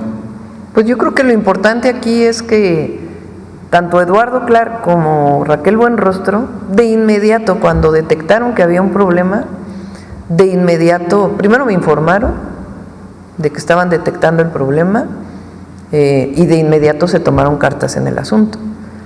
Malo sería que no se hubiera detectado. Siempre puede haber una persona que pueda cometer alguna irregularidad. Lo importante es que se prevenga, ¿no?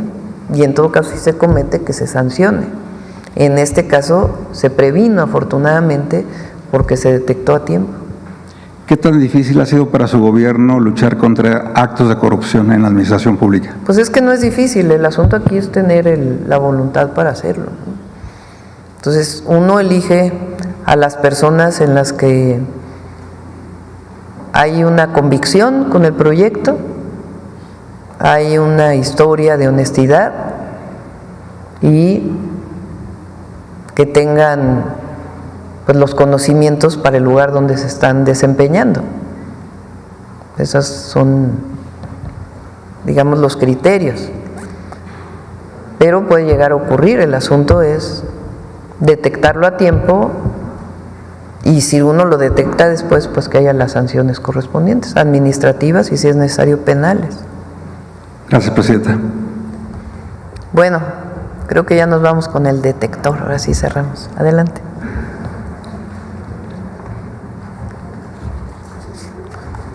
Con su permiso, Presidenta, buenos días a todas y todos.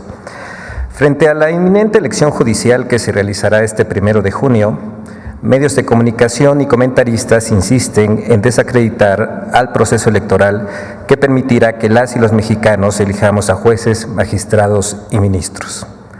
¿Qué persiguen aquellos que defienden a juzgadores que liberan a presuntos delincuentes o que congelan expedientes fiscales?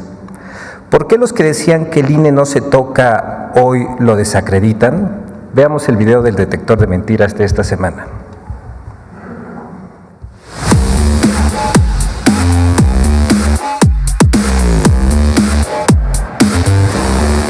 Acusaciones contra el INE sobre fraudes en la elección judicial son algunas de las noticias falsas que el detector de mentiras localizó esta semana.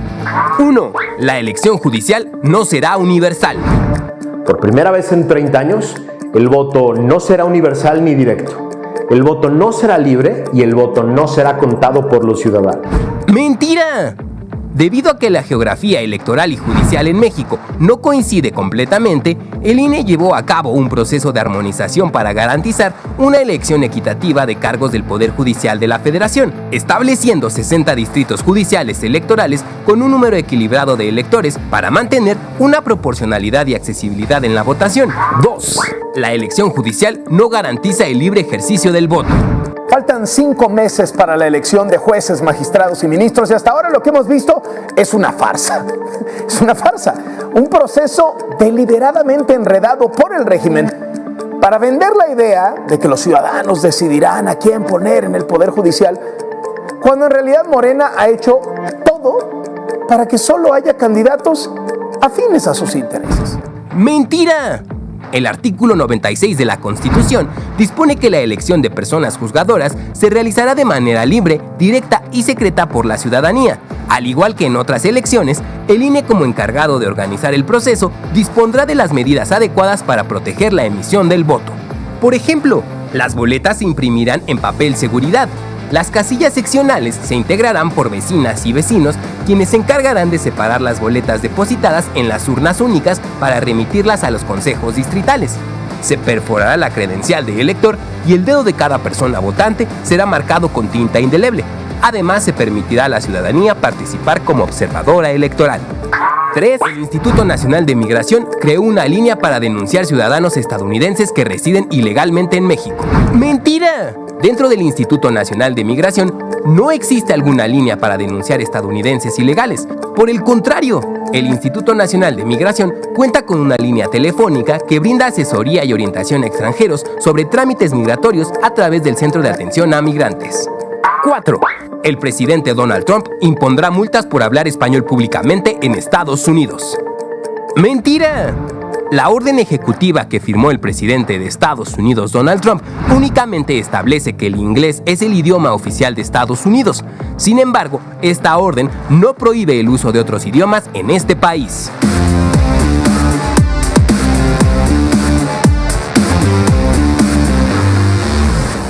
Muchas gracias, Presidenta. Gracias. Buen día.